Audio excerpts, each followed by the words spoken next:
But go back to the issue. So all these arguments are really hand-waving arguments. They don't stand real scrutiny. If you look at this society, this society, that, there was society in time past, women were more dominant than men, and vice versa. And all will be managed by Sharia properly. For example, the society women are more dominant and have more money. Let us see.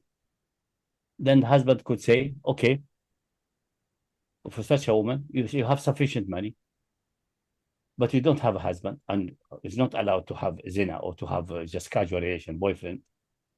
Let's make an agreement. I marry you and so on. You support yourself. I'm responsible for all my support, or you support both of us in return of this and this and these facilities. That's like Mysyaar, for example, agreement. If the agreement is reasonable, violating no Sharia injunction, it's okay. Then this is agreed upon arrangement. It can be done.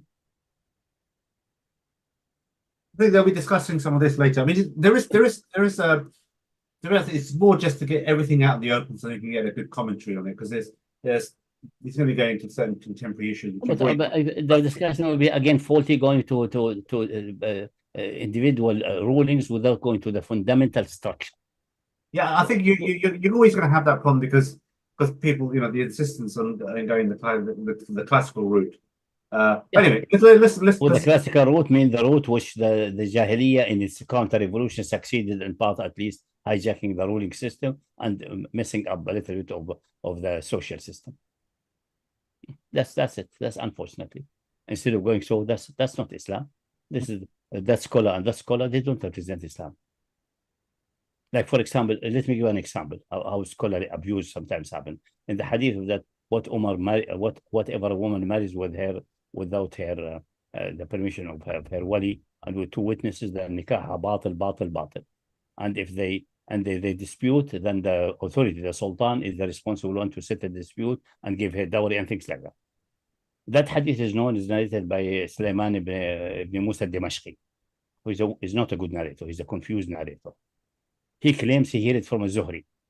Now, two first-class narrator, top class. Ahmed Hanbal classed him as, like, for example, one of them, he called him Athbat Ahl al-Basra, the most firm and strong in Ahl al-Basra. Met Zuhri, one of the Shaykh Ahmed Ibn Hanbal. Met Zuhri and asked him, Sulaiman Musa said that. Said, Sulaiman Musa is a pious man and a good man, but I never told him that. It seems to be Sulaiman Dimashqi heard from the other Zuhri, the cousin of the famous Zuhri, and that one is known to be a fabricator and liar. That's simple. When Ahmed Ibn Hanbal confronted with that, what the Basri narrator, the most firm one of Basra, his name will come in my mind at the moment. He said, no, Zuhri may have forgotten what he said, and we are not going to give that hadith because of such doubts and things. If Zuhri himself said, I don't tell him that hadith, and Zuhri is one of the biggest authorities in Islamic narration, the universal agreement that he was one of the firm and strongest narrators. In his generation, he's a tabi'i, minor tabi'i. He met only Anas ibn Malik and no other Sahabi, essentially. He was too young. Most Sahaba died before him, except Anas ibn Malik. So he's a tabi'i, not tabi'i tabi. But he's from a junior one, not like Sha'bi and so on, who's from the older generation. And he's regarded the most firm and strongest under that generation, almost with no exception. No competition for anybody else except maybe Al-A'mash and so on. And still Ahmed Ibn Hanbal, because he likes that hadith, fits his mentality, fits his desire, fits his misunderstanding of Sharia. And no wonder that Ahmed Hanbal is the one who praises Muawiyah and regard him as a measure of goodness, and anyone who says Muawiyah is a dangerous deviant and things like that. No wonder.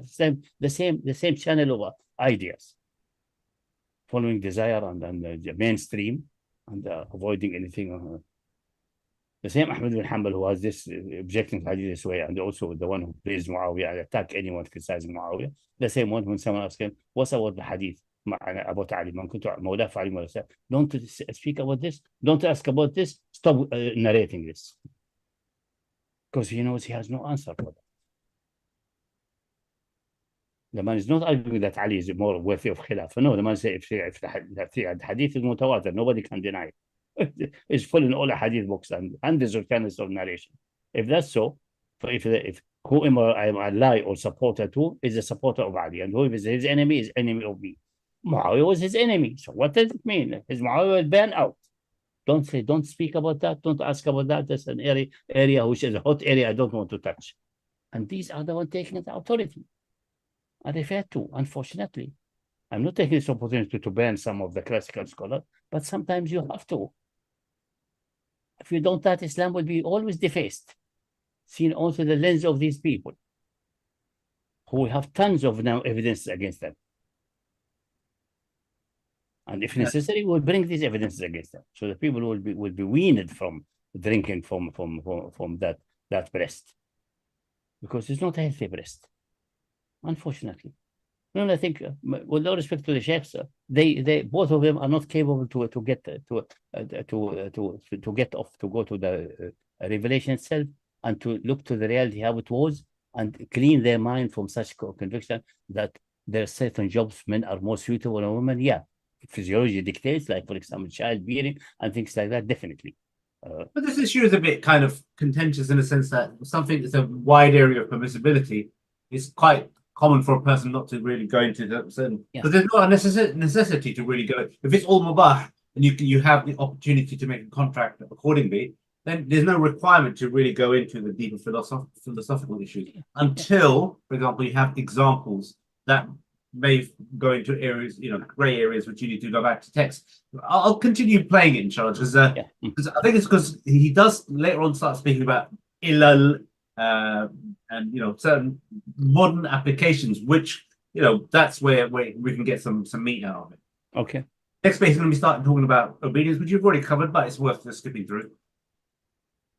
He could be married to his wife, and she could stay home, be a homemaker, and give up her career, give up advancing her career, be a homemaker, and after 30 years, he can just divorce her, and she about for 30 years ago. Yeah, yes, he can divorce her and give her the deferred dowry, which sometimes.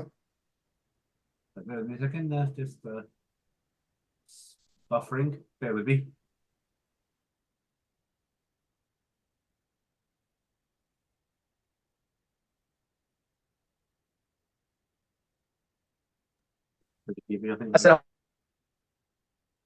السلام على من لا نبي بعد أما بعد. But to reduce the speed a little bit so we can understand what's going on. We're talking about divorce and things like Oh, that. so she goes up. Sorry? Yeah, I think it's just buffered and then just restart. Let me just go. But not necessarily mutah because it's controversial between the mazahib. That's it. If you decrease the speed a little bit, because it's barely understandable. Again? I think reduce the speed a little bit so we understand what's going on. It's barely understandable. In any way. And then at the same time, you will have the man who expects that he could be married to his wife and she could stay home, be a homemaker, and give up her career, give up advancing her career, be a homemaker, and after 30 years, he can just divorce her and Give the mahar for 30 years ago. Yeah, yes, he can divorce her and give her the deferred dowry, which, sometimes there is deferred part of the dowry, sometimes there is not. But he can divorce her and give her a nafaqah for her, like during her waiting period, and give her, not necessarily mutah because it's controversial between the mazahib. That's it, so she goes out. Okay, so now the problem is her niece would never want to repeat that story. Her niece would never want, her daughter will never want to repeat that story and to be a homemaker and to prioritize her family. What is the difference between now and 500 years back? Now they have the same earning potential, or close to the same earning potential as men. She would be seeing her friend, like from high school, who now has a career, who is independent financially, and comparing herself to her. So now we have to figure out how to adapt to these new realities and how to adapt to these new realities without changing, compromise, without devastating our value system. So there has, men and women have to complement each other still. They basically, they can't be sort of equal in all regards because it wouldn't make sense, because or that there cannot be similarity in their roles in all regards, because how do we complement each other if you're not different? You need to be let me stop them at this moment. Again, the starting point is confusing. That someone asked one woman he assumed a woman is having a career. That was not a standard in Islamic history until very recently. Yeah, generally, because from the beginning the deviation happened. But let's assume that somehow is the standard in a certain society which embraces Islam. Okay, that woman having a career. Usually, women did not have a career because of some historical reason, and that was enforced by the counter-revolution of Muawiyah in the case of Arabs and Muslim society earlier started. Yeah, but as I said, women had career, and they were the one who was mostly shepherd, the one who harvesting and so on, mostly. In Egypt, for example, from my in my uncle's house, because my uncle from mother side are Egyptian. I visited the village and so on. All the household issues, tending to the cows and so on, and the buffalo, etc., are for the woman, and in the field mostly men, because of security reason or whatever reason there. And maybe this is over histories. Was it like that in the Pharaoh time? I don't know. Maybe that's what has changed under Christianity and under Islam. Possibly, I don't know, under Islamic law, whatever it is. So if it is a society where the women have a career, generally, then I will say where the fallacy, his argument is, generally, most people pursuing a woman with career, most women who pursue a woman with career would love to share in that money. That's usually what happens, especially in modern time now, because the structure, as I mentioned earlier, the structure getting women to work so that most women are working instead of tending the household, which happened in America, started in America in the 50s and started in Britain maybe after the First World War, because they have enormous loss of men in the First World War, and they were forced to do that. But it became rampant after the Second World War. Yeah. He wants someone really spending on the household. So he will not ask her to be a homemaker. Now, if someone come out for some reason, he has this idea that a woman has to be a homemaker and so on, he wants something. Either he finds one which is ready to be a homemaker, has no career, or a career woman say, listen, you have to give up your career. Now it is on that woman to say, fine, perfectly fine, but with a condition. You earn enough, and my salary is like this and this, you pay me my salary.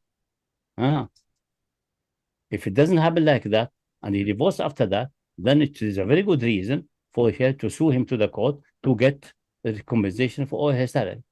Because she gave up the salary to tend to the household, which is for Islamically his responsibility, and now he's divorcing her, enjoying another woman, for example, whatever reason, and it's not acceptable. She should compensate her for that.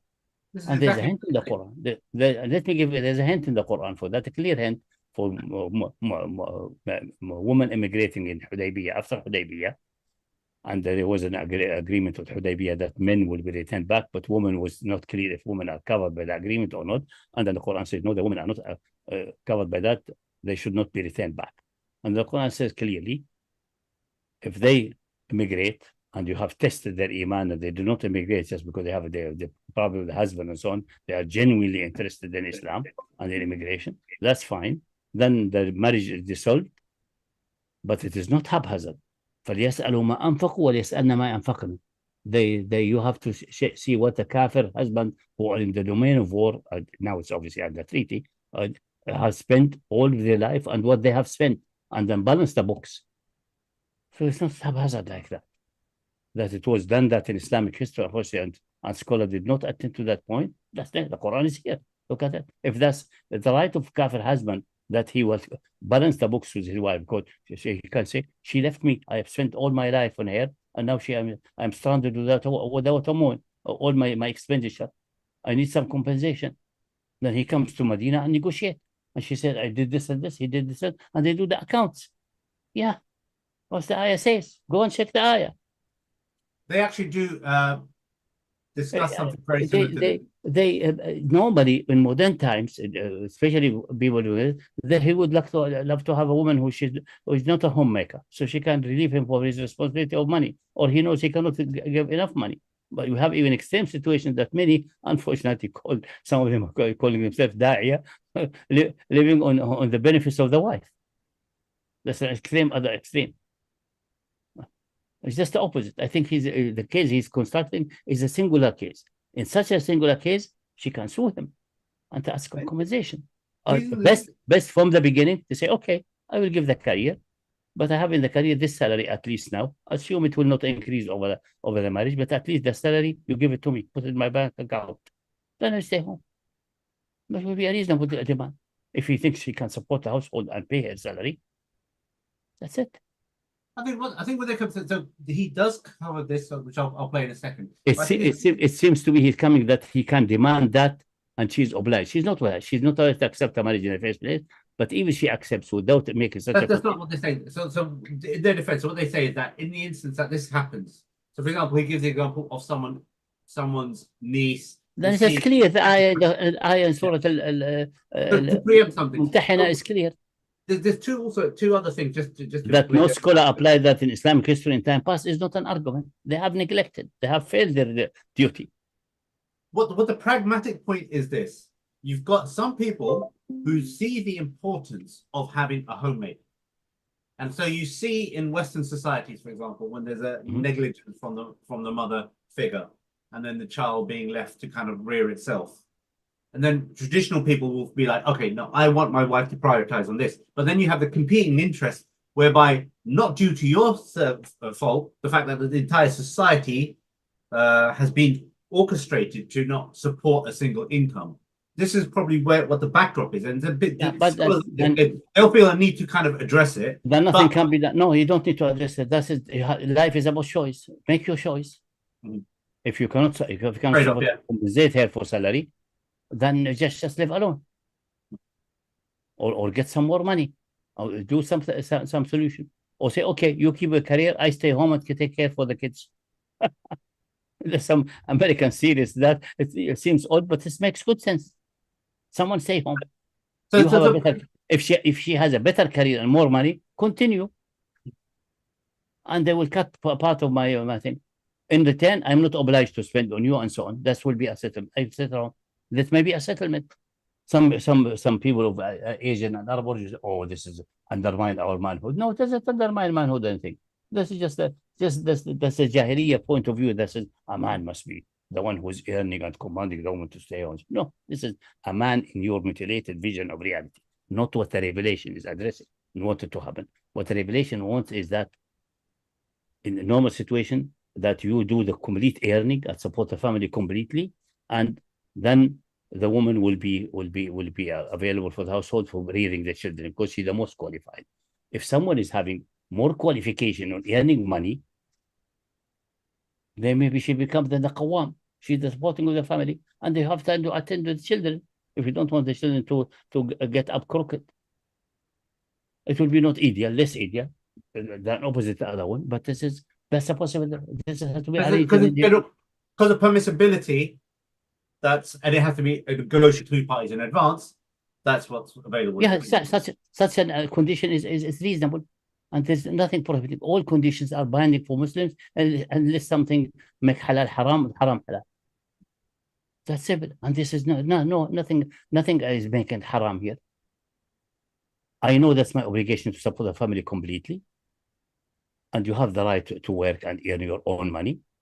But then I'm afraid that children will not get, and we don't have the tranquility in the house. Let us make an agreement. I cannot support completely, unfortunately, but the salaries in this society are miserable. And let us see a solution. You work and they stay home, for example. Or you can be pragmatic on this in the sense that when you're negotiating, there's a solution. You agree. That's the reason. And then having this out in the open, because the problem is because you have culture, which is everything's kind of like. It just meanders along, and then a person makes a change, and then they expect the woman just to be subservient to it. That's fundamental because they were not educated from childhood and over the centuries. But this Bedouin after Messenger, I am going to depart. I may not meet you ever. Tell me what's the obligation? What I must do to my wife? Don't tell me about extra things and nice things. I know the nice things, love and affection and so on. Not that. What is the minimum? And what's minimum is the minimum is that, and he mentioned them. She should not deny you intimacy unless having any health issue excuse, that's clear, or menstruation or something like that. Secondly, do not admit in your house If it's her house, it's her house. I have no say. You are living in her house. You shut up. In your house without your permission, anybody. And the two other conditions. And to say, what's my obligation? That you feed her for what you eat. You're not supposed to feed her like the daughter of a king, according to your means. Clothe her with your clothes. Do not swear at herself, especially the Arab used to say, قبحك Allah, may Allah deface your face. That's off limit. And don't beat, especially the face. If you beat the face, it's off. Even if you beat the face of a slave, he becomes free. He must be released from slavery. Khalas, he earned his freedom. These clear things. That's the minimum, the absolute minimum. Above the minimum, charity, arrangement, huge domain. Why don't they come? Why don't come from this point of view? I think a lot of this, what you said, does cover a lot of what's coming up, but I'll play it anyway because it's going to go through the issue of obedience, ma'ruf, some of it which you've already addressed, and then alimony and things like that. You know, I'll skip through it. Have different roles so that you complement each other. So we will have to be mindful of this. We will have to be mindful of the qiwama of the man to want him to be qawwam, to want him to be responsible. You have to give him some authority to demand, to ask of him to be responsible for his family. But that doesn't have to be the same type of qiwama that was practiced 100 years ago. It basically reconceptualized. That what was practiced is not qawama. Still be the head of the house. What was practiced is oppressive relation, is not qawama. Household. He still has the right to obedience, but in what, you know, here's what it is. Obedience happens in different circles. And Sheikh Hatem El Haj has a very great, he was like a mufti in Egypt. He has a great book on the Muslim family, where he says that obedience, that there are different circles for obedience. There is one at the center of obedience, that is basically obedience when it comes to the marital relationship. There is obedience that basically pertains to marital life in general. And then there is a wider circle of obedience, which is obedience unless he asks for, like, basically obedience, period, unless he asks for something that is non-sensible, non-purposeful, non-halal, you know, not ma'ruf. Ma'ruf does not only mean halal, but it also means sensible. So if he asks for something that's non-sensible, non-purposeful, or non-halal, then there is no obedience. But at least you have to preserve the right to obedience when it comes to marital life. Marital life, that circle. And at what's meaning again, if he mentioned the hadith and go back to Ibn Hazm and so on, forsake Ahmed Ibn Hanbal and Abu Hanifa in part and these, he would have seen the way. It's clear that what the Quran says about nushuz. If you follow the other hadith and the meaning of the text, it is the matter of intercourse. That's it. What mean obedience and other things? What you are possibly commanding here? Let us see what you're commanding here. When it comes to the marital relationship, give us a Rash. Imagine some examples. What you expect? What usually Pakistani husband commanding their wife? Your cousin, I don't like your cousin. You don't go to his house. Food. That's haram. That's haram. He's asking to cut the relation. What happened in this situation? Ask for food. Yeah, if it's her obligation to make food, you can say I make it as a charity. I give my. But the Pakistani will not understand because it's coming from Hindu background, not from Islamic background. That he can ask for the food because that's agreed upon. That's the way we have agreed to live together in this way. That has to be done by consultation. Look, for example, the following ayah, which gives you an example in a case which you think it is really it is a fundamental duty of it. والوالدات يرضعن أولادهن حولين كاملين لمن أراد أن يتم الرضاعة. The mothers will breastfeed their offsprings 2 full years for those who want to complete the رضاعة. Even before that, if they decide فإرادة فصال عن تشاور بينهما, if they agree that it's enough 1 year and we should stop, then it should be by tashawur between husband and wife. The husband can say, you continue or you stop now because this is making your breast not nice. I'm not enjoying sexually. No. It has to be by consultation. We have to discuss why should I stop earlier or extend further until they come to agreement.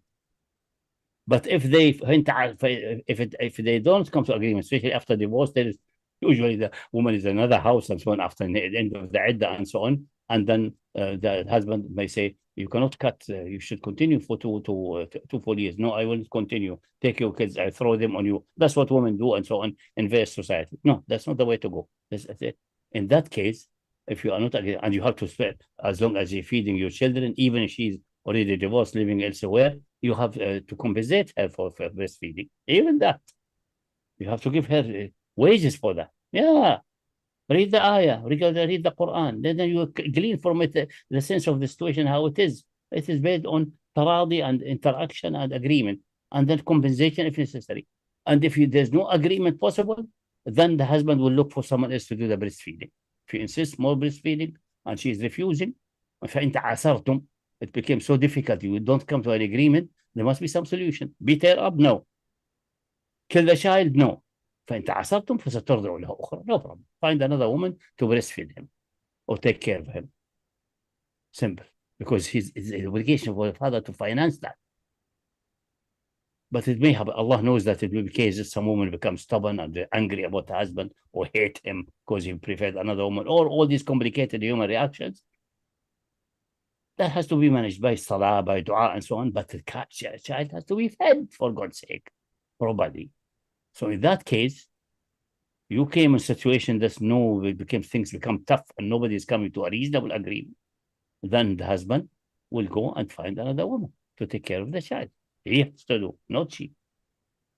Although obviously she's violating his motherly duty and she may be sinful in front of Allah subhanahu. But doesn't solve the problem to tell her you are sinful. Okay, sinful. A child will die without breastfeeding. No, you have to look to these things in a proper way and get the Quranic guidance. Get the Quranic guidance. The Quranic guidance will give you obedience in terms of like certain things. Which that's the issue. Let me give you a fundamental rule. Obedience is due only to Allah subhanahu wa ta'ala because He's the ultimate sovereign, He's the creator, He's the Lord of the universes. And no obedience to anybody else unless Allah gives you permission for that, within the limit of the national necessity. For example, if someone claims that Allah gave you permission to obey someone disobeying Allah, you say, no, it's not possible for Allah to order me to disobey Him. That's not possible.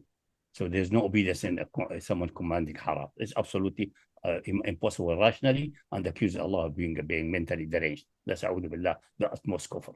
That cannot be. So Allah then permits you to do obedience in the mubahat in a certain frame, but it has to give a clear permission. Clear permission for that. There's no way in the Quran that the wife had to obey her husband except in issue of bed, that's the shoes, probably explained. But this needs a bit digging in the nusus to recognize that nushuz meaning denying intercourse. That's it. And the other thing that's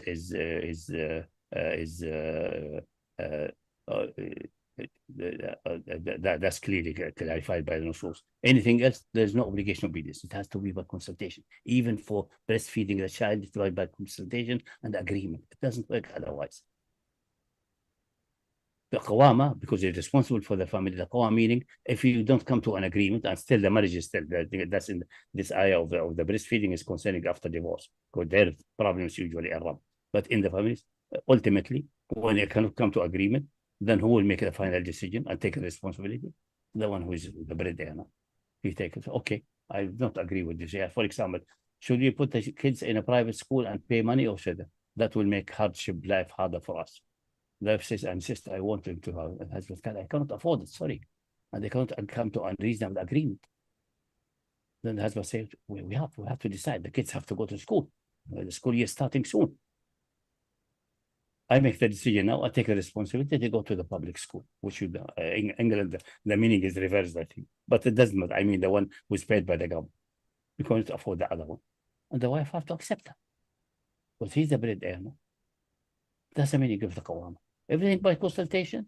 If ultimately agreement is not possible, then it should not come to a divorce because of that. Sometimes the wife said, no, I don't accept that. I will give him my divorce. I'll go. It may go to that extreme. But it's more sensible to say, okay, you take the responsibility. You will see down the road that the kids will not be educated properly in the public school. I need private school. More often than not, say, because my cousin and so on, the kids are in that school which has a fee of 10,000. This is not a good reason. If you want to brag, then listen, be a sensible woman. We are not about bragging. Yes, that school is good and so on, but we cannot afford the 10,000 just because you want to brag with your woman and when sitting with a woman and chatting.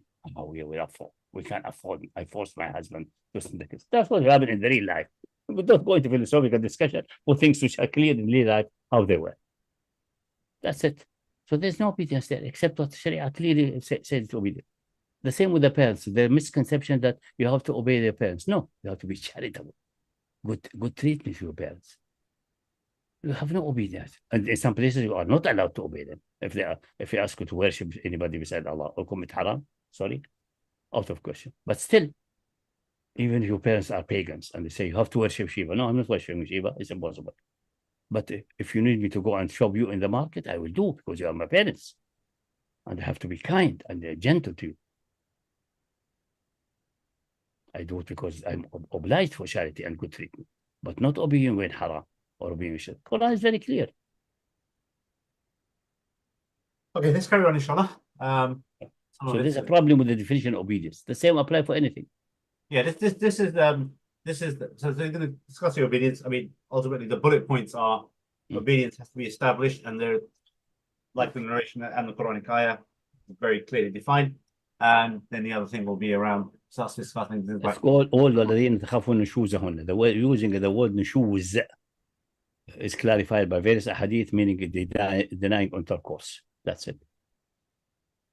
Okay, I'll carry on. And then, certainly there are certain hadith that talk about, asking for her permission to go out and to, not bringing in people into his home without his permission. Even that can, can be nuanced and can have different interpretations. Is that because it is his house, he owns it, or it is because he's the husband?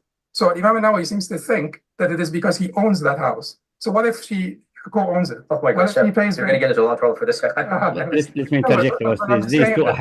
These two hadith. One, the hadith that her husband said, don't go out of the house until I come back from some battle campaign and so on. And her father became sick and she did not go and so on until he died.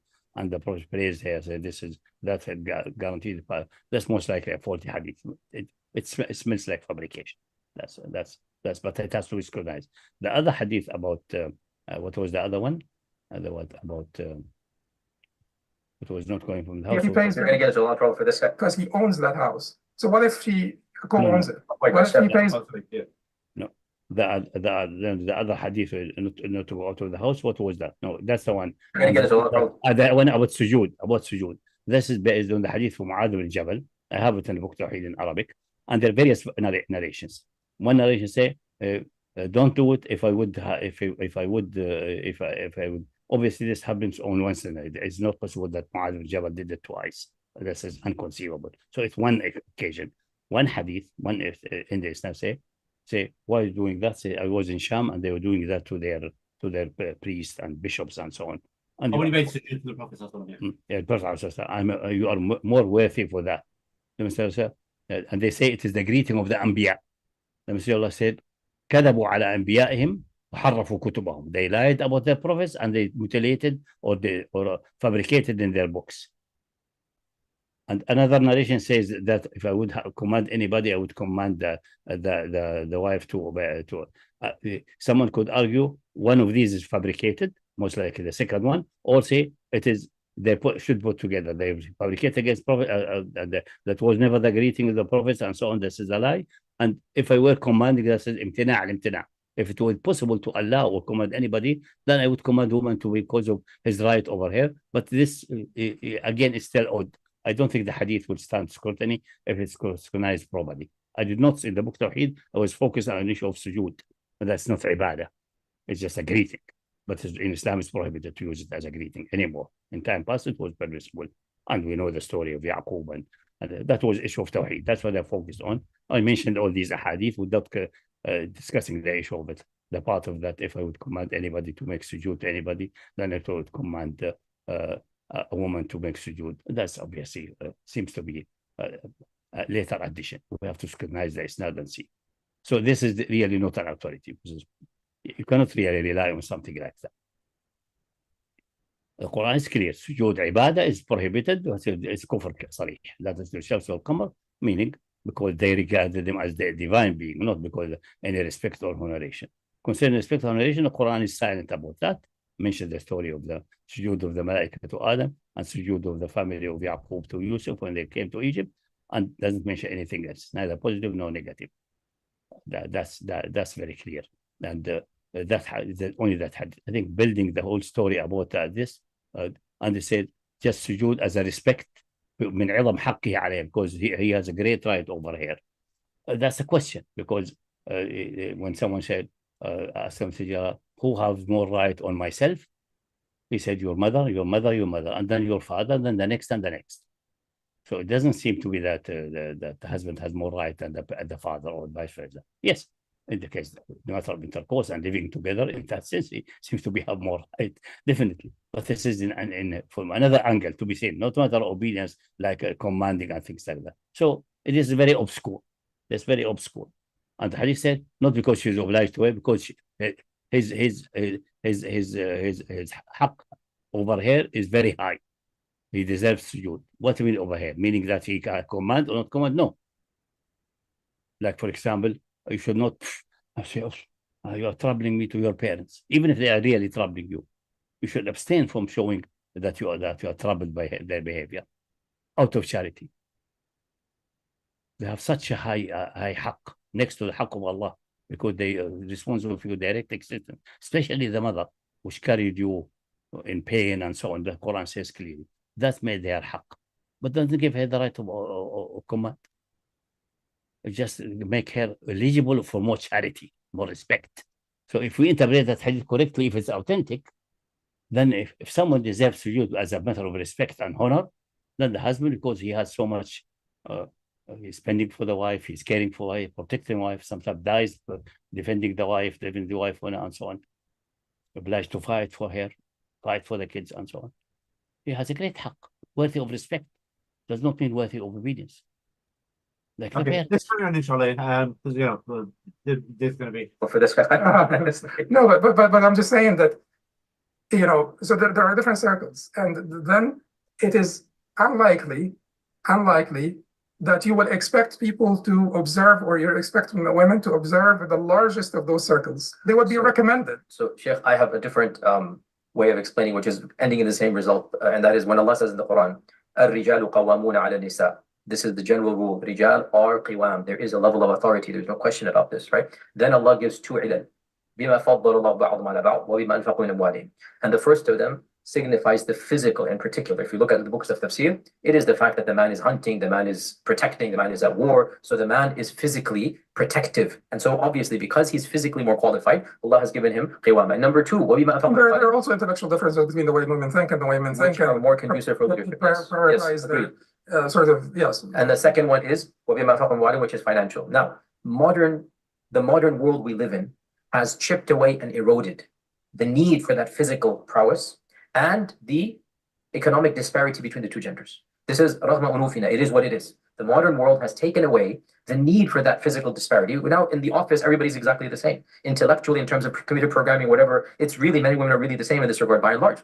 And the economic power that is now given to both genders, it has also stripped away, once upon a time, the financial responsibilities and the financial preference the men had. So when both of the ilal have been chipped away, understandably, the result, which is qiwama, is also going to be chipped away. It's going to have to be rethought. It's not something we are happy about. It's not something we're embracing, but it is a reality we have to deal with. And here's my point. In and of itself, to rethink through the I think let me interject. implications of qiwama.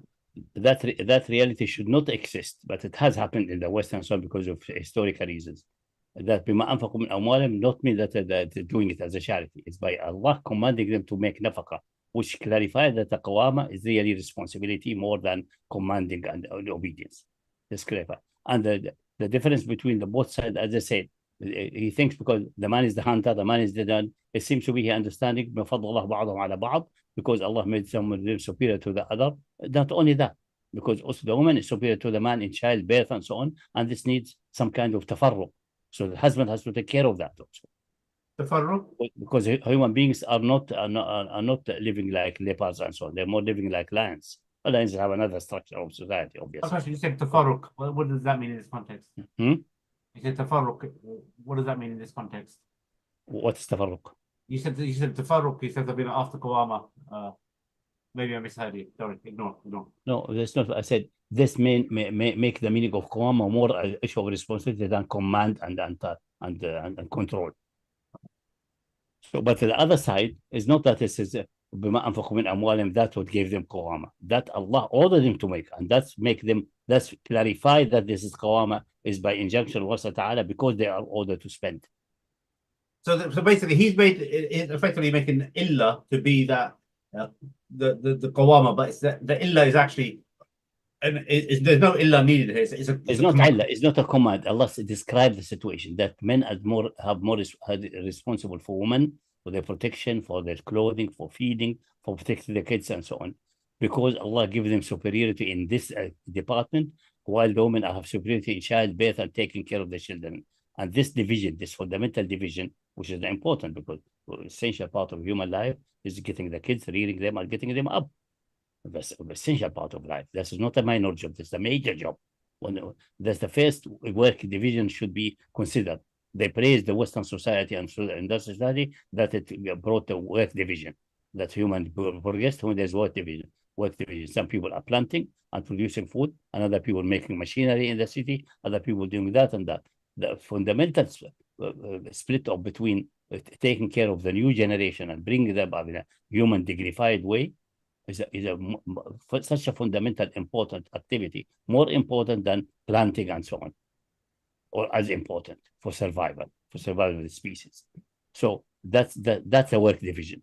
Because of this work division, and also because the order on the men to make the work division most perfect, because women has preferred by childbirth and caring for the kids, the women has have been ordered to do the support.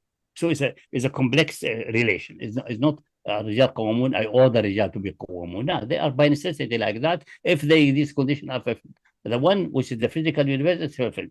Women are definitely more qualified, the only qualified to give childbirth and so on, and to keep the species going forward. And men are required for that because Sharia did not allow extramarital relation. They're not allowed to have semen banks like in the West now. Like there are semen banks for cows and animals. But humans should not sink to that level. The relation is different by humans. But in the West, they don't make any difference. You have semen banks. We know that this atrocity called semen bank. It's impossible to imagine that in Islamic or Jewish or Christian society ever. And the other one, because of the concentration of the children and bringing them up and the necessity for that, and what connected with childbearing and rearing and so on, we need to focus full time on that. Someone has to spend, and they're ordered by Sharia to be the bread maker. That's the standard fundamental situation. So interpreting that as that more obedience to the authority is not. It's a situation of the Rijal Aqawamun because Allah made the situation so by creative decree in the universe. By the woman having the issue of childbirth and the only qualified to do that, and this need full time at least for the time of pregnancy, plus the rearing time, at least 2-3 years. That's 4 years of her life. And if normally women will have more children and so on, it will take all her young years essentially. So someone else must spend. There's no other way. And the order is to do is like that. The alternative in the West, like with women now working and so on, because they want to tax women, not because women rights. They claim that. That's what they claim, to fool the general public. The alternative is that you have kids are not having surgery, you have more mental disease, and you have kids are not growing more upright and more reasonable because nobody can attend. Both are working.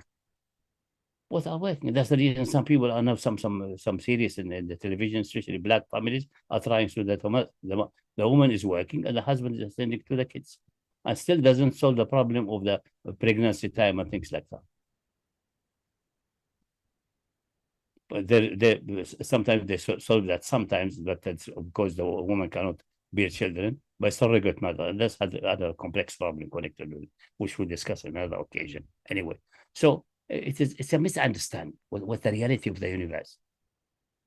That what happened in the West because of that, they want to tax women and so on. It led to a less happy, a less well-established society. And you see, in the 50s, the generation brought up in the 50s and so on, they have the problem of hippies and so on. That's because the cultural situation and the shock after the Second World War and the failure of the church to be morally upright and lead these forces. The people doubted the church, doubted morality. That's the reason for hippie and this movement.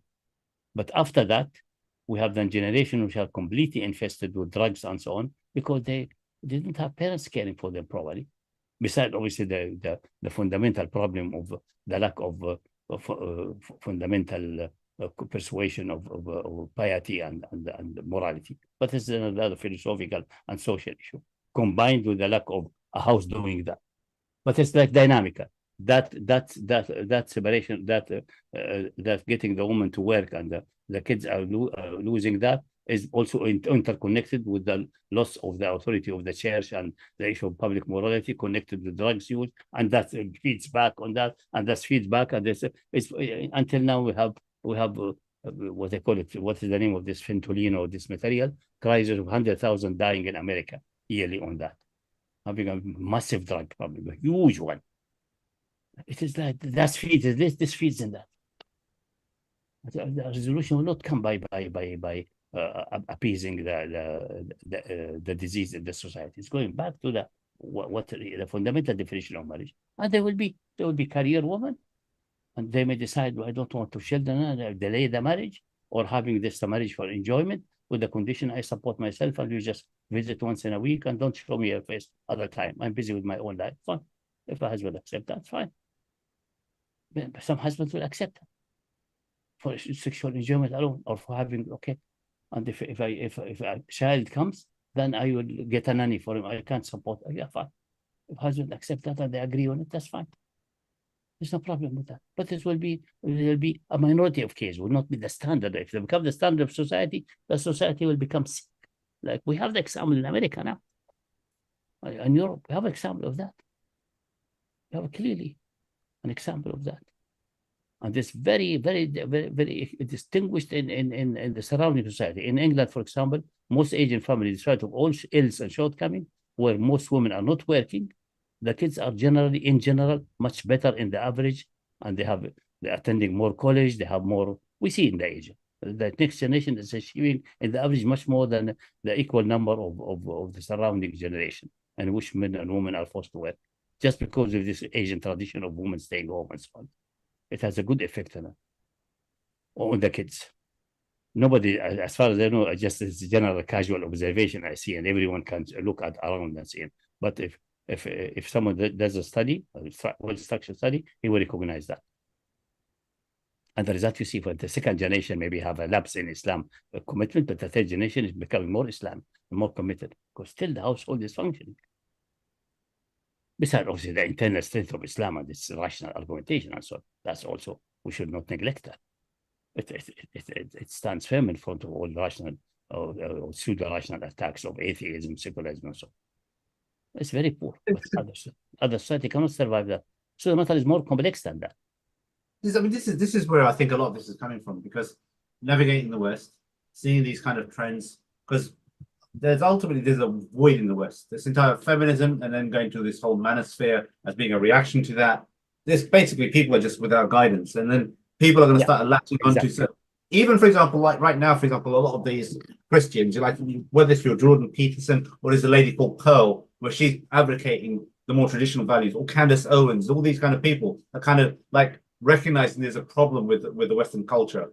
So as Muslims, obviously, part of it can even be for Dawah's purpose, say that look, we've already inbuilt have this concept, but then at the same time, where these two sheikhs are trying to come in is to say that look, we have certain pragmatic problems, which I will be describing later. For example, they give a scenario. I said pragmatic problem can be solved temporarily if you are in such a society to adjust yourself such a way that you have a contractual. And then ultimately, you bite the bullet, so to speak, to say that, for example, that's more percentage who are content with that, some kind of hands-off type of approach. That's between them, I suppose. And ultimately, you can put that into your contract. So that's where this kind of issue. And especially the issue when the issue of obedience comes, they say, "What do you mean obedience in what? Tell me what you want your wife to obey or not." Staying home and giving up the career, are you capable of the full support and giving her a compensation of salary? And she should advise you don't accept that unless you have a compensation or a written agreement that he is responsible in the case of divorce to compensate you for all the foregone income. Yeah, should be said, written down. فاسألوا ما أنفقوا ويسألنا ما أنفقنا. These kafir husbands who their wife left from Quraysh and went to Medina, they have the right to get some of that what they spent back, and vice versa. And the women may have rights against them, they are not fulfilled yet. So sit and do the accounts. فليسألنا ما أنفقوا ويسألنا ما أنفقنا. Everyone should ask what they have spent, and then sit and do the books. I mean, this will address a lot of the elements in society, the kind of examples that he gives, because it's because of society or, spineless imams, not, for example, standing up and saying, this is what the wife is owed or something like that, allowing culture and all of them, for example, it's someone like I after, especially after Umar Bakri went to Lebanon and he's stuck there. He was having the North London Sharia court, and when he about to leave, say you take the court now and manage these things. Even at his time, I started big cakes from him, and most of them, if they complain to the family about an oppressive husband, say you have to have sabr, you have to have this and that, because divorce seems to be like the end of the world. It's not. Divorce is bad. Nobody is advocating that, but it's not the end of the world. It's not like the Hindu with the divorces. No. Even in Hindu series, and say, sir, we don't have in Hindi language the word. It's an Urdu one. It's talaq. So they've got fire. They've got cremation after the husband dies. So I don't know what people mean with what the obedience. Also, the husband should. So they come to me in cases and they say we went to Sharia council, because the Sharia council cannot dare going out towards the parents of Hanafi fiqh, even does not apply Hanafi fiqh properly. They don't understand it properly. And then there's an abusive husband and so on, or a husband failing to his duty or something like that. Then obviously they ask for khula. I say, no, it's not khula, it's fasq. This dissolution against his will. I did the dissolution for a case in someone in Luton. I was involved in drugs and so on, get imprisoned. And she said, I cannot wait for him forever. Imprisoned out. So if he's imprisoned more than 6 months, then he should give divorce, give her opportunity. Now I'll be more than 4 months away. I cannot attend to my duty. You are free, go. If you want to wait and then we remarry again, fine. That's a good husband should be doing, but they don't do that, unfortunately. So I should fasq. And then when he came out to prison, phone me, say, you should fasq in that case. I asked Maulana here. He said, this is an invalid. Say, okay, get your Maulana and come to me and I will show you how it is. And they never came. As they say, I showed him the red eye. Most of the told the Maulana would say, we cannot win the case for you. Fasq has happened. You are the guilty one. You are the one involved in drugs and got imprisoned. And the wife does not wait for you. She has the right to ask of that. You should have offered that. You did not do. Most likely he understood the Imam. Originally, he was persuaded this man. Talaq cannot be possible without my permission. No, it can't be against your will. That's what the court has to do. So these things, I think, you just, if you understand the fundamental point, you are out of the trouble. And this argument that nafaqah is gone and so on and faded away. No, it faded away because the society became sick. We should not accept that. But in the meanwhile, because you don't have the power to change it yet, you don't have a whole legislation, you have to navigate between the rocks. You are not an open sea. You are in an area with the rocks blocking your ways, and some of them are closed to service. You don't see them. You may get a shipwreck there. You have to navigate very carefully in that. But navigating does not mean violating Sharia. Does not mean, oh, these rocks are nice, now we can accept them. Or no, they have to be removed. But we don't have the power, so we have to navigate skillfully in between. That's it. But they think that's the what these messy situation is that what dictated by necessity of the universe. No, it's not. It's by deviation happening in the society and diseases of the past in the Western society. Initially, women have no wealth. They are owned by the husband. If you commit zina with husband's permission, that's perfectly fine. No problem. It's not the right of Allah. It's not the right of Allah. It's the right of the husband. No, it's not. It's not. He doesn't own he has the right to intercourse exclusively, but does not own her body. Allah owns her body and owns your body. And that will come also when we talk about abortion and things like that. My body, my choice. No, it's not your choice, or not the man's choice. You don't have choice of your body. The one who created has the choices and dictate what should be done with it. I'm going to skip ahead now because some of this stuff, a lot of this is on this issue, because I want to end on the issue of gender interaction, because this is something obviously which is going to be, I can imagine you can rip it to pieces based on general permissibility, but this will be the last item, which is about 10-15 minutes, but we can skip through it.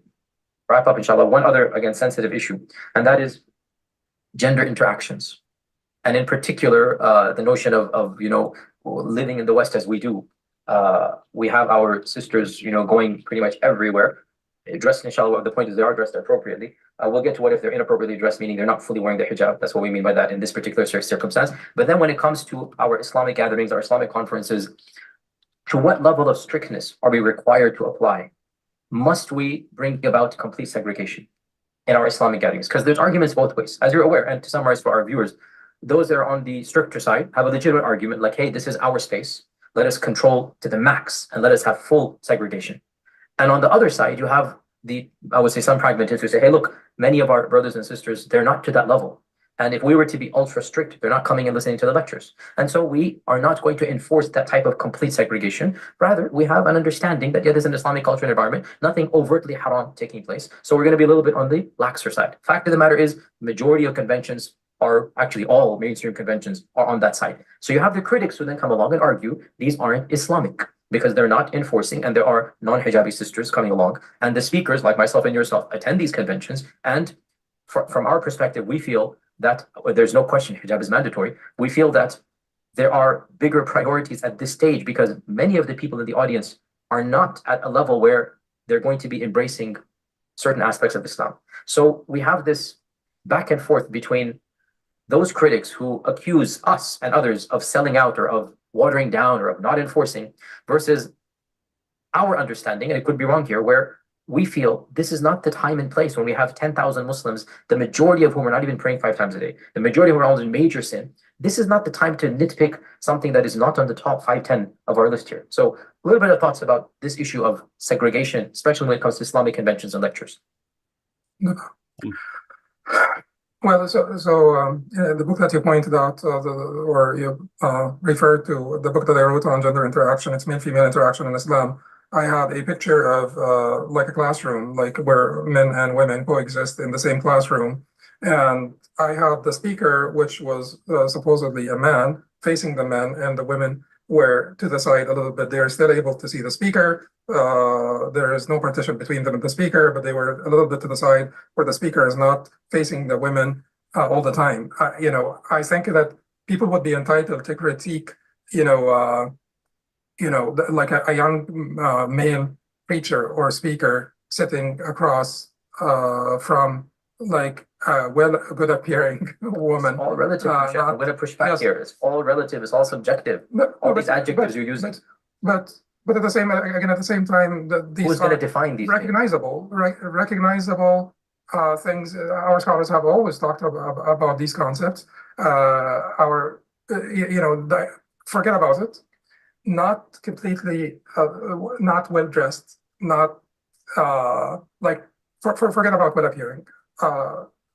Because a young man sitting across from a young woman for 1.5 hours, I think it's a setup that's a little bit problematic. Like if you have a young man sitting here and a young woman sitting there, and they're basically face to face for 1.5 hours, and you're telling him lower your gaze, hold the basarak. Wait, you're saying just the two of them, or are you talking about? No, I'm talking about even if it is like 200 people, but he's sitting right across from like a young woman that may not be properly dressed, and he's sitting across from her for like 2 hours, 1 hour, 45 minutes, half an hour.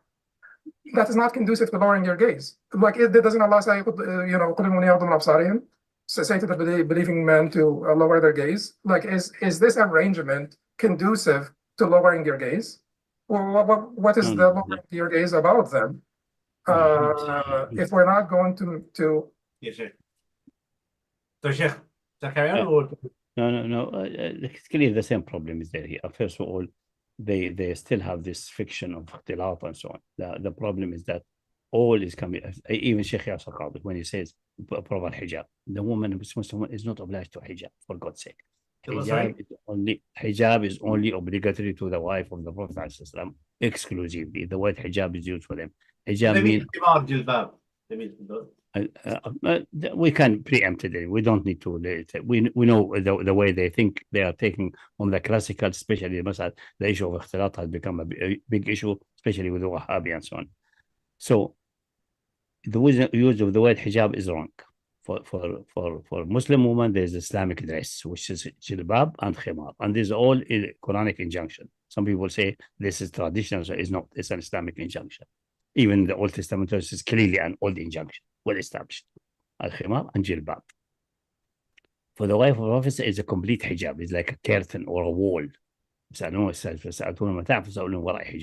they were ordered to sit home. They were not allowed to go out except for necessity, because they were ordered to memorize Quran and Sunnah and broadcast it to the people. That's for that specific woman class. And this is gone by when the last of them, Salama, anha, died in 62 or something like that, or 63 Hijri. That's it. That's over. That's only these God. And the Quran says, the misconception is that say they are our qudwa. They are not qudwa. If they are qudwa, then Aisha and Hafsa are qudwa, which I rebuked in the Quran in Surah Al-Tahrim. Qudwa is a good example. They are not example. The only good example is the Messenger of Allah. Even the Sahaba are not qudwa in their behavior. Unless it complies with the provision, then the qudwa will be the injunction itself. The only one whose action is qudwa is the Messenger of Allah. Unless it's the speciality of him. So that's out of question. So using the word hijab is wrong. It has to be weeded out. Islamic dress. Zay al-Islamic. Khimar or jilbab. Yeah, that's number one. Secondly, khimar and jilbab is an injunction in the Quran, so there's no fooling around that. Now, the matter of lowering the gaze. The lowering the gaze, there's an issue there. I will discuss it in some halaqah of Arabic and so on soon, inshallah. Some questions have come there. Lowering the gaze from the awrah, which you have to lower the gaze from. It's clearly, generally lower gaze from anything which you feel is excite you, or any awrah or whatever it is. That's your obligation. The other side is not obliged to take care for you. You take care of yourself. The same with women. كل المؤمنات يغضن بالأبصارهن ويحفظن فروجهن. The command for women and women equal. And then additional to the women, the issue of khimar is added in Surah An-Nur. That's one of the last surah and last commands of the Quran. So that's settled now. Secondly, the issue what they call free mixing. There's nothing called free mixing in Sharia. The Sharia is clearly in that the Messenger of Allah addressed the issue of seclusion without a mahram. That's what the Sharia issue. They not understand that. They usually invoke the following: the invocation that they should be separated or separated by walls or something like that. The usual issue is the following: the argument, the issue of hijab with the wife of the Prophet, and this is batil. This is clearly for those that said, and the Quran said, "Lastunna ka'ahadin min an-nisa." You are not like other women. You are different. You are a special class. You have special regulation, and for that you are giving the title of mother of the believer and given certain prohibition. You cannot marry after the Prophet. Is a group of women who expired in the year 63 Hijri. That's gone. And they have a special function. The reason for that, and the reason the Quran says is that you are allocated to memorize Quran Sunnah and bring it to the public. That's your job. You are dedicated for that job. You don't have the enjoyment and the honor of being the wife of the Prophet without having heavy responsibility and burden. That's number one. Secondly, they invoke the following: that in masjid the sufuf are separated. The sufuf are separated for obvious. We don't need to be philosophical about that. It is very clear that when you do sujood, the one in the back will look at the possibly a shaved awrah of the one in the front. Not the awrah itself, because you are dressed and so on. But you cannot avoid in many cases that the clothes may become tight and the form of the the buttock will be not visible, but will be imagined behind the clothing. At least that it's very clear. The supposition we should look to the buttocks of the one in the shoes in front of you. So this if women and men are not separated, so that woman and the back and the front, then woman may be in the front, and then you look to her buttock. And it's much worse than a woman looking to the man's bottom. That's well known. But still, despite the possibility of a woman looking to a male bottom, which is a singularity normally, because that's not where women look. Women look to the muscle, to the face, to other things. But anyway, if that's it. So woman has to be in the back. But never, despite that, there was no curtain at the time of Rasulullah. There were no curtain. The curtain is a later invention. There were no curtain. I don't think Allah and Messenger are less jealous and caring for this than the people after that. But the people have a sickness in their mind. They think they correct Allah and His Messenger. That's number one. Secondly, even in the time of Prophet, they were going for the same door. And the Messenger of Allah just commented, if we would have a door for the women separately, for the reason because men was rushing, some men was rushing out and pushing women around. For other reason, women were suffering because men physically generally are stronger and they will push around, they don't care. And even if they are Sahaba, the Arabs are originally Bedouins and rough, not polished. They were not civilized yet. The Prophet have put a lot of effort to civilize them, but it's a long process. It doesn't happen in one day and so on. But he never did a door. Later on, Umar made another door for women.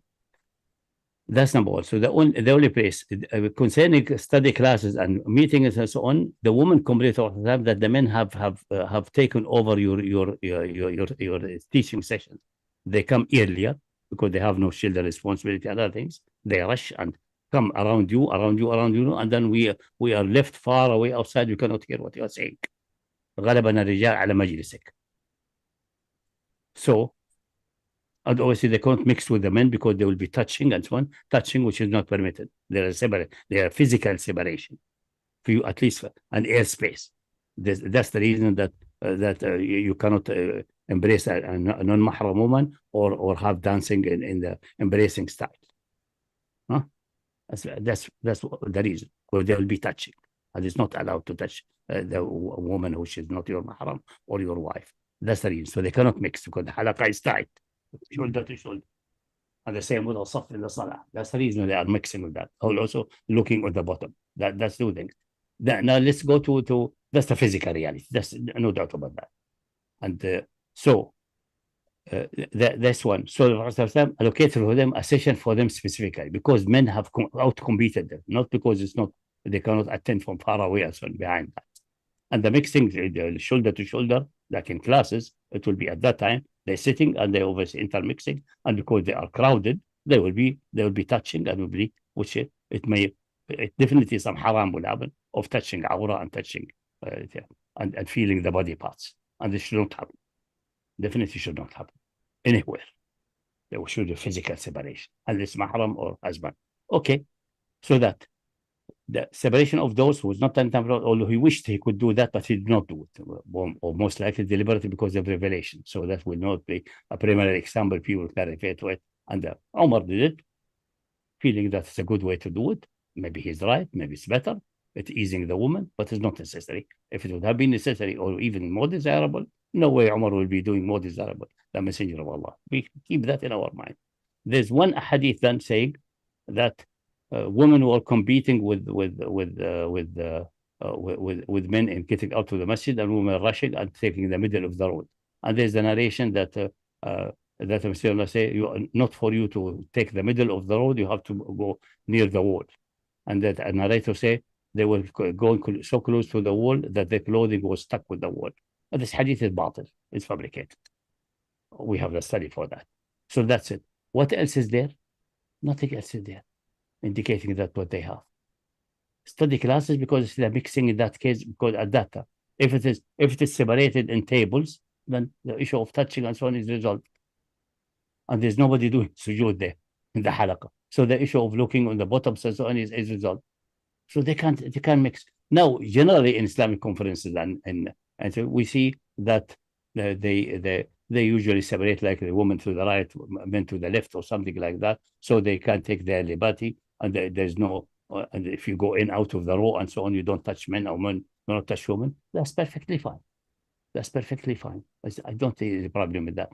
That in classes, what he mentioned in classes, this is what people of extremism do. There's no need for that. It's enough just to have the right table or the left table, or the front table and the back table. What's arranged now? And there's no problem in Islamic conference as far as I see at all. And the speaker speaks to all of them. He walks and speaks to the women, speaks to the men, and we have microphones and reach everyone. Even someone could say maybe the men in the front and women in the back, but I wouldn't advocate that. It's better to have them, or one line men, one line women. And this is easy to arrange. That's not an issue. As long as there really no violation of touching or seclusion is another issue. There will never be any seclusion, obviously. Where could be seclusion happen?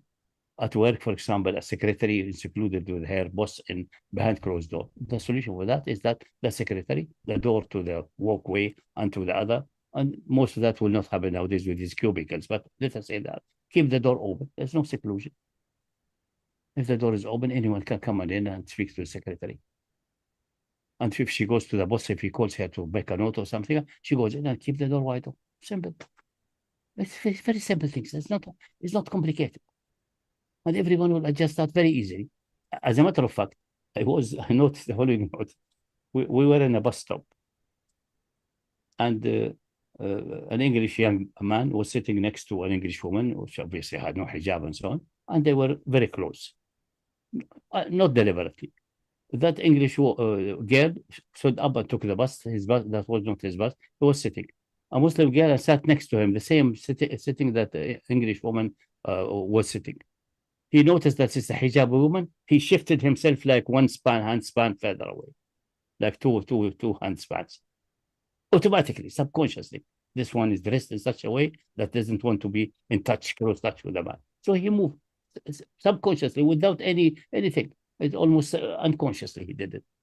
And that will happen. If it happens for a non-Muslim, this Englishman is most likely a non-Muslim. This one is a hijabi. That's not of the type which you touch and can hold hand and things like that.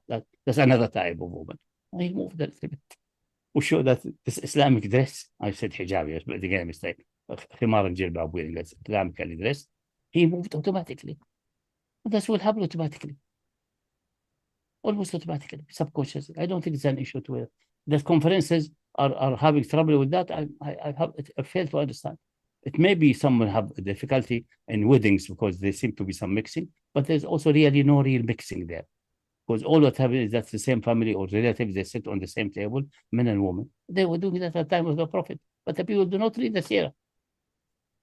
They don't read, for example, when I was arguing with the one Wahhabi in Riyadh before I went back, that's 30 years ago, and he said, how come men and women eat on the same table? Only at the youth, the one who accept fahish in his family, will do that. Say, do you mean that Ibrahim is the youth? So what do you mean? Say, read the Quran. When the guests were there, and he made the grilled calf and brought it to them, and then he saw that their hands are not reaching, and then say what? And he was afraid, and they told him, "Don't be afraid. We are going to the people of Lut." And by the way, and his wife laughed. She was standing there. She was serving the guests. She was standing there before the hijab came to the wife of the Prophet. In the wedding day of Zainab, she was serving the guests, and they overstayed longer. She was sitting embarrassed and so on, and looking toward the wall. And the Prophet went out and in just to give them signal that it's time for you to go. They didn't go. And the Quran came rebuking them for this thick-skinned behavior and insensitivity. And the hijab came for the Prophet specifically. For this sensitivity. That's it. So they were. And there's a narration, I think it's in Bukhari, that Abu Bakr, there was a guest, the Prophet said, we don't have anything, Abu Bakr, take him and feed him dinner in your place. And there was not enough food at the time at Abu Bakr table. So he turned the light low enough and pretended that he and his wife sitting with him, and the guest is sitting with him on the table, pretending they're eating, and they're not eating, they're pushing the food to the guest. And next day, the Messenger say, Allah was pleased what you did yesterday and your wife to your guest. I'm sitting there. The people do not read and make some sick imagination in their mind. That's a problem. If you let imagination play with you, then the devil will take liberty with you. In conferences, that's no problem. You just throw it like that, would solve the problem. In wedding, if they sit on tables and so on, the food time, I don't. Yes, if it comes to dancing and the Western style dance, that's haram. That's no doubt about that. That's it. Now, having some in wedding, for example, you go to a wedding, Muslim wedding and so on. Sometimes they segregate even separate hall. That's not a good idea because then family are separated. Husband sitting with some men here, maybe he doesn't know. Wife sitting with other women they don't know. It's better to have them in the same table. I don't see any problem with that. There's absolutely no problem with that. But it's some people's mind. But if they separate, so no problem. In the case of classes and so on, it should be like that. I think row by row. This way we avoid any touching. That's what should be avoided. That's all. I mean, fundamentally, it's on the onus is on the person to say this is haram, to bring the evidence on what basis that's is haram. So it's not haram. This is from imagination. And that in conferences, there's some people criticize and some say, yeah, just shut up, bring your evidence. But the problem, again, nobody is taking that, taking things to extreme, what this scholar said, what scholar said, what scholar said. No, that's not what Quran and Sunnah, especially Sunnah, and Sunnah of the prophets even in time past. Ibrahim's wife standing and serving the guest. Why she was standing there? To serve the guest for the food. Like the habit of people in the past. The landlord or the landlady, they stand and serve the guest. Until now in Najd, the landlord who they deal with, usually they stand until everyone says, we swear by Allah that you must sit and eat with us. So it's not appropriate for the host to sit and eat. Say, no, we say, we allow you to sit and otherwise we'll not eat. And then he sits. And if he's urged, that's a tradition. It's good for a host to be standing and serving the guests. And men and women. Ibrahim was doing it with his wife. Someone says the previous Sharia, but Ibrahim is definitely not the youth, and the man who's loose and allowed nudity in his family, God forbid, one of the best of the creation. No, it can't be. امرأته قائمة فضحكت فبشرناها بإسحاق ومن وراء إسحاق يعقوب. Ishaq is يضحك because she laughed. Said you will get a son called his name is يضحك. He laughs. Ishaq. Yeah.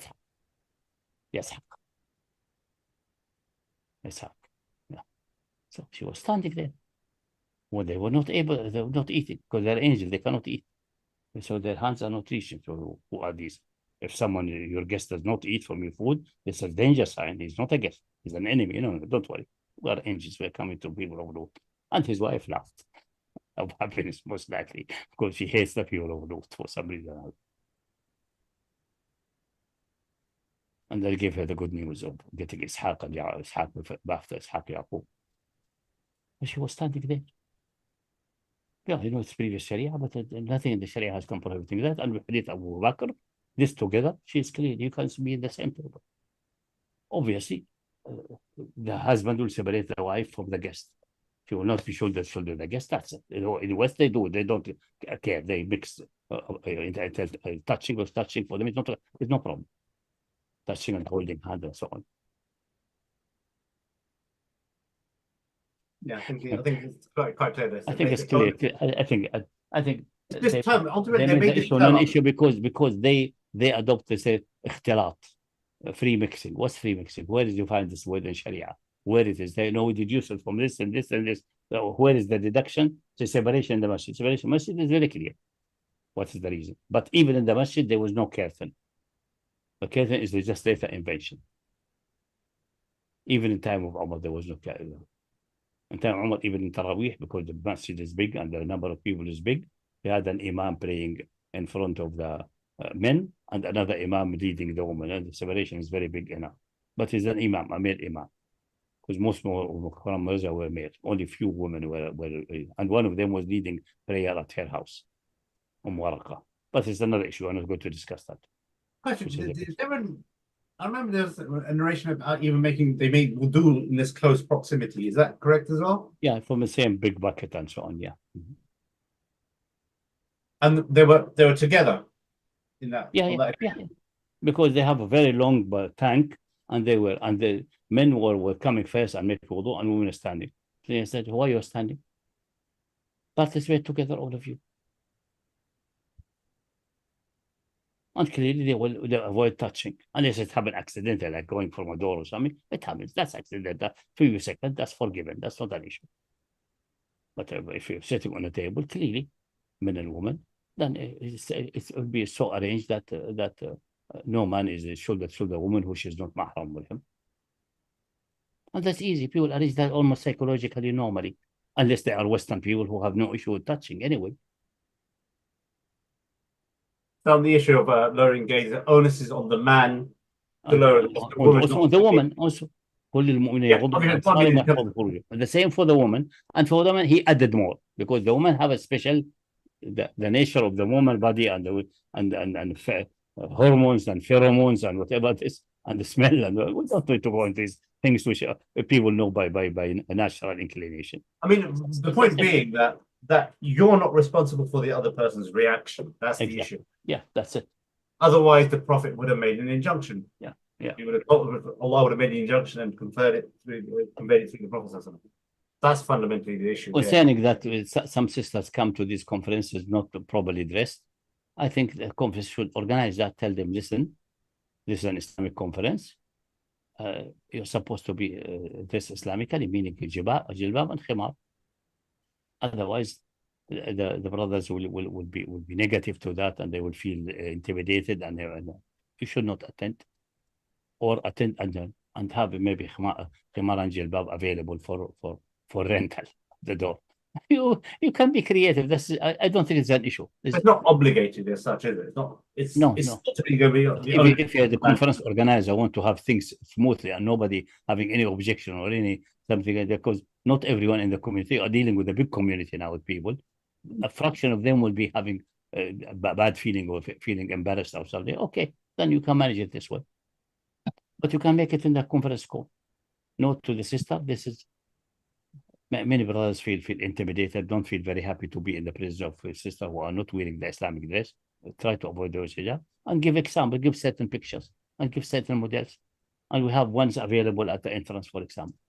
A jilbab which can be taken as a coat, and the khimar, you can borrow it and return it back. Or you can purchase it for a nominal price. There's an opportunity to sell to them, and then they get in the habit of using it. And they will recognize it's very nice. It gives you a good feeling and protection and more value to yourself. Like I said, I noticed this. I was really laughing in my heart. The poor English boy was sitting normally on newspaper and so on. English girl here, no problem. It was not touching. It was like five, well, not caring about touching anyway. When she took the bus, a Muslim girl came and sat in the same place. The moment he noticed that this is a wearing Islamic dress, what they call hijabi, he moved like this, right away. Almost subconscious reaction. It gives you value and protection. And the people will notice that when they use it. And the once they use it, they will never give it up. They say it gives them value and protection. Especially if they know it's the command of Allah. And for their honor, it's for the believing woman. It's not for non-believer. Non-believer, they have to cover only the scantiest of awrah. Can't be enforced. I mean, they can't be enforced by the state. That means they have to cover in the public life. That's all. That's all. That's because the ayah on Surah Al-Araf. If you remember, Surah Al-Araf discussed that. This ayah implies that because it's addressed to mankind, some are non-believers say we don't recognize this address. The state is addressed to enforce it. And also the announcement in Hajj in the 9th year that nobody should make circumambulation of the Kaaba while being naked. Shows that is the minimum thing must be covered in public life, even if it is contrary to your religion or your devotion. That's not covered by religious freedom. But this is the minimal one. And if they aren't obliged to cover the status or the threat is not obliged to force that on them, then they're not obliged to look away. It's not awrah, really. It's not awrah. Because awrah is something like really honoration and protection, making you above the animals who are usually naked and they don't feel anything. You are a human being, you are above that. And you don't have enough hair and so on to cover, like animals. So you have to cover. To express your humanity. If you understand this way, would be no problem. But if you go to the extremes and say the special orders for the wife of the Prophet, so because the wives are our model and example, no, they are not the model and example. It's the opposite. Many of them are not modern example. What Aisha and Hafsa did to the Prophet, so the surah of Quran came rebuking them and threatening them with talaq, is not a good example. Aisha going with these guys in the Jamal affair, catastrophic Jamal affair, is not a good example. Yeah, no, it's not a good example. But ultimately, it's ultimately the same thing, that Allah is the one who determines who the reference is, and He says Allah and His Messenger. There's no this, if it is sold to everyone, educated to everyone. I put, I think, a video of one sister of is she from some kind of origin, but she's in America. How she struggled with the hijab first, then she recognized the meaning of it, and she is now jubilant to the hijab. Because she understood the surface of divine command. She did not go in the depth that I just said, that's really to make you above the beast. Because the beast is naked. It doesn't feel nakedness. But Adam, after eating from the tree, that's what the ayah means. The devil is trying to remove away their clothing. They were unaware that they are not naked. Now they became aware. Now they became aware, become conscious of what this issue. That's of importance. Now they have to lift themselves to the level of human being who are conscious of nakedness, and nakedness is not that what is appropriate for humans, because there's no natural cover. We don't have hair like animals which cover everything essentially. We don't have, or fur or feathers. So we have to suit with clothing to lift up ourselves above the level of the beast. That's it. If a kafir does not want to lift himself, but he has to do at least the minimum, which is not disturbing for the public people. That's essentially the genitals, and for women a little bit more, like half the thigh and half under the belly or something like that, under the belly button and things like that. Even the breast, which is in the West regarded as awrah, breastless. When the pornography wave starts with breastless as it's a major thing. And Islam is not a major thing. It's as any body part. Yes, for one Muslim woman it's awrah, for a Kafir woman it's not awrah. Not to be covered in public. That I mean is awrah. She should be a believer and covering, but she isn't. And then she will be counted for her kufr with whatever branches out of that. That's for Allah to do Yawm al-Qiyamah. But in dunya, doesn't need to be enforced even from the state. According to the best analysis of Surah Al-A'raf, يا بني آدم خذوا زينتكم عند كل مسجد. And the explanation by Abbas, what's the meaning of nakedness, what has been prohibited for these two circumambulating Al-Kaaba and so on. But these are fine points of these things. The points the brothers, the two sheikhs addressing is really essentially trivial. I shouldn't have got stuck with that. It can be easy. The moment to remove head something called free mixing, there's nothing. I mean, the most important thing is that this is a good foray into this subject matter, because there's obviously the first few videos, or the first batch of videos we did cover the issue of modern issues around Ridda, around closing the door, all this kind of stuff. This is going into the fiqh issue. So I think it's important. So as and when these kind of, because in the West, you obviously got the extreme secularism, and then you've got the Muslim community. If you go from the fundamental ruling, that basic ruling of entities, action, etc., is permissibility and purity, number one. Basic ruling of all contracts, which the Sharia does not specifically prohibits, like usury contracts on, is permissibility. The moment the contract is concluded, it's binding, and you have to fulfill it's binding. And breaking contracts can be at the level of the major sin.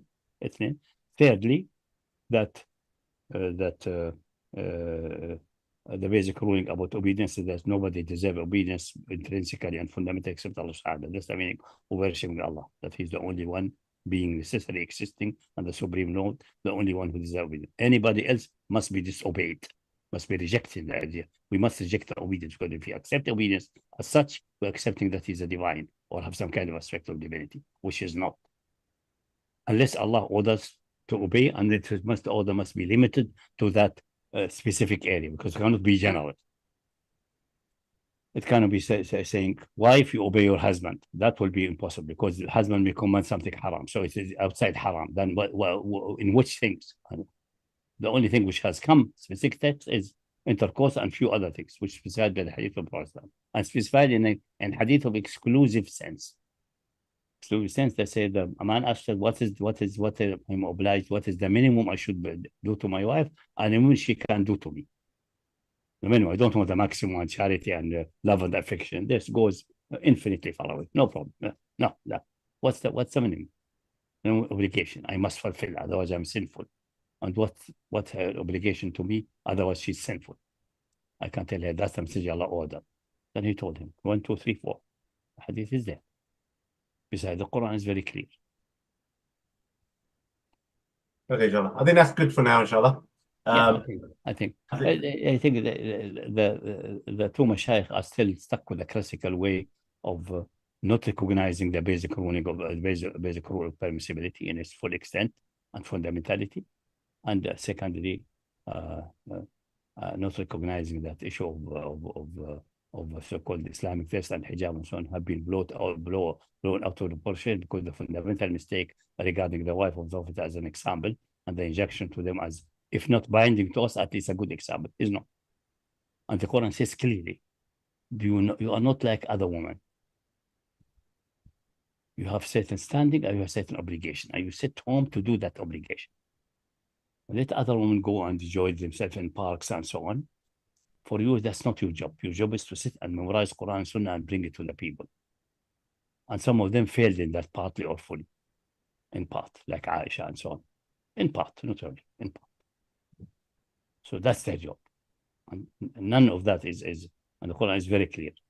If you take them an example in that and get in the middle of having a separation and war, you go to extremism in religion. And extreme religion is very destructive. And let me mention that as finishing the hadith. When the Messenger did his final pilgrimage, he was putting Abbas ibn Abdul Muttalib sometimes behind him in the camel, sometimes Fadl ibn Abbas, the brother, and sometimes Zayd ibn Haritha. Osama ibn Zayd ibn Haritha died in the Battle of Mu'tah. Osama ibn Zayd, the three. One time this, one time this. And then when he arrived in Mina, Ibn Abbas said, it was my turn, I was in back of the camel, so went down. And he said, collect for me so many stones for the stoning tomorrow, because they arrived in Muzdalifah, where you collect the stones and then pray Fajr and go down to her. And then I collected for him small stones like chickpeas. And I gave him the number he wanted. And then he held it in his hand, was amazed and talking to the people around him. So بمثل هذا فرموا, with this size, with this kind of stone the devil. Some people think taking a bigger stone show piety, show anger on the devil. No, this is all nonsense. This is mental disease. The devil is playing with your mind. Because the stoning will not hurt the devil. It is the piety, the intention is that hurt him. And that's expressed even in the small stone. And the bigger stone, if it misses, usually it misses the target, it will hit someone and pluck his eye out. These small ones will not do. You find now people throwing shoes, showing their anger. That's the simple-minded stupidity. And they say, مثل هذا فرموا. Okay, that's good. We like this size. And then an amazing statement comes after that. وَإِيَّاكُمْ وَالْغُلُوَّ فِي الدِّينِ. Do not go extreme in religious devotion. Because the people before you were destroyed by غلو في الدين. إنما أهلك من كان قبلكم الغلو في الدين. The going extreme in piety. That's what destroyed them. The Christian, they devoted to Isa. It can't be possibly that he died on the cross just as a martyr. He's bigger than that. It must be something bigger for the atonement, sacrifice. But sacrifice must be so big. He must be some kind of semi-divine or divine to relieve the world from the sin and end the ruling of death or whatever it is, or free us from the devil, or extremism and devotion, which destroyed them, got them later into the clear Trinity, which is a clear kufr. لقد كفر الذين قالوا ثلاثة. That's the kufr. Before that, it was extreme, it was bad, it was getting you in danger bit by bit until the 325. Then that was the clear kufr, the clear blasphemy and kufr. Became co-eternal, equal in substance to the Father. خلاص, gone, finished. No more Tawheed, kufr, clear kufr. How it happens? Devotion, respect and love. Don't go extreme. The same he said. Don't overpraise me like the Christian, the Nasara, Nazarene praised Isa ibn Maryam. I am a slave, say slave, I'm a messenger of Allah.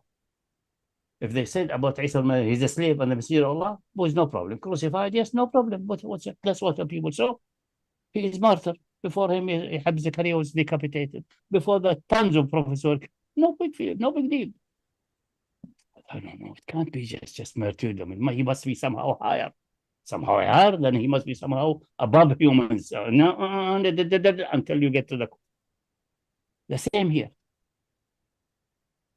Until you get to grotesque forms and fatwas you can laugh at. There's fatwa of Ibn Abdul Wahab, the extremist. They ask him, some women need to go to the field with the countryside to cut hash, to cut natural grass to feed their animals. And it's very difficult to go there with abaya, with jilbab. He said, it's okay, as long as she cover her face. So what's obligatory to have the jilbab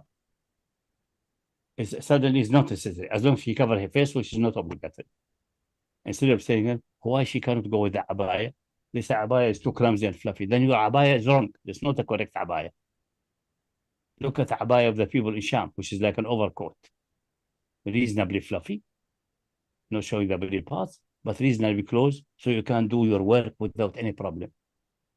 That's the correct, like what you see now in London and everywhere. That's the jilbab is very good. It's excellent jilbab. Instead of that, as long as you cover her face, the face is where the fitna is, the devil is there. Extremism is the religion.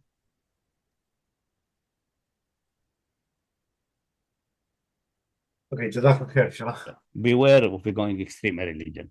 I mean, a religiosity in devotion, because this will destroy you, like it destroyed previous nations. That's as destructive as giving preference to certain class over class, punishing the weak and relieving the rich. That's also destructive. There are various things that Allah mentioned as destroying nations. One of them is going extreme religion. People think this is good. I'm more religious, I'm more devoted. No. You're destroying yourself.